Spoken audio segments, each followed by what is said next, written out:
The Final Journey, 1996, is a historical young adult novel by German-Czech author Gudrun Pausewang, translated into English by Patricia Crampton. Set in Nazi Germany, the story follows naive 12-year-old Alice as she and her grandfather endure a long, crowded train ride with other German Jews to an uncertain destination. The Final Journey has been praised as a gripping introduction to the Holocaust for young readers. The brutal message of Pausewang's novel lingers long after the last agonizing pages are closed. Kirkus reviews. It won the Marsh Award for Children's Literature and Translation and solidified Pausewang's reputation as a significant YA author addressing social and political issues. Her previous works include Fallout about nuclear war and another Holocaust novel, Traitor. Pausewang, who trained as a teacher before becoming a writer, was born in 1928 in what is now the Czech Republic. Her father died fighting for Germany in 1943. The sliding door of the railway truck closed with a deafening clang. The novel opens with 12-year-old Alice adjusting to her new, terrifying circumstances. She and her grandfather have been herded into a train carriage with some 40 other people of all ages, each marked by the yellow star sewn onto their clothing. Alice is bewildered. She has no understanding of what is happening. For the past 2 years, she has been hiding in a cellar with her grandparents. When soldiers discovered them, her grandmother, too frail to resist, was taken away. Alice believes, because her grandfather told her, that her grandmother is being taken home. She also clings to the hope that her parents will be waiting at their destination.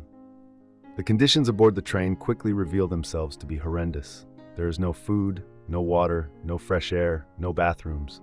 Alice, shy and squeamish, must urinate on the floor of the car, in front of the crowded carriage. A young mother, Ruth, takes Alice under her wing and introduces her to her 2 sons. Together, they approach the other children aboard. The usual rules of childhood still apply. Alice remains too shy to speak with the older girls. Yet, through conversations with the other children, she begins to hear stories that starkly contrast with the narrative her grandparents have told. As Alice listens to the other passengers, she revisits and reevaluates her own memories. She recalls the years of Hitler's rise to power and the night her family's temple was burned. She remembers her father losing his business and the family's decision to go into hiding. One night, her parents disappeared, never to return. Her grandparents explained that her mother had required emergency dental treatment. Slowly, Alice comes to understand that many aboard the train fear the worst. The train was still standing in the afternoon sun. "This is murder," shouted a man's voice from the neighboring truck. Alice's eyes opened with shock. "And God lets it happen," screamed a woman. "What have we done? Just lived our lives like everyone else." "Those people outside see the trains passing and do nothing," moaned the woman. "Saw nothing, heard nothing." Alice rereads the letters her parents had sent since their disappearance.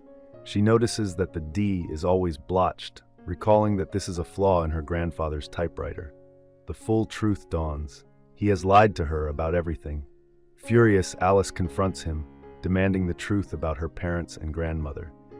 He explains that his lies were meant to protect her, but the stress proves fatal. He suffers a heart attack and dies. Alice mourns, but her grandfather is not the only casualty of the journey. Meanwhile, a baby is born. Drawing strength from the courage and sacrifice of her fellow passengers, Alice resolves to face whatever lies ahead with resilience. Through a knothole, she glimpses the outside world and is the first in the carriage to read their destination, Auschwitz. She is marched off the train, hand in hand with Ruth and her sons.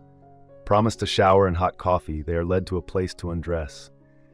Alice keeps her mother's jewelry on for safekeeping as she is taken, naked, to the showers. At that moment, her first period begins.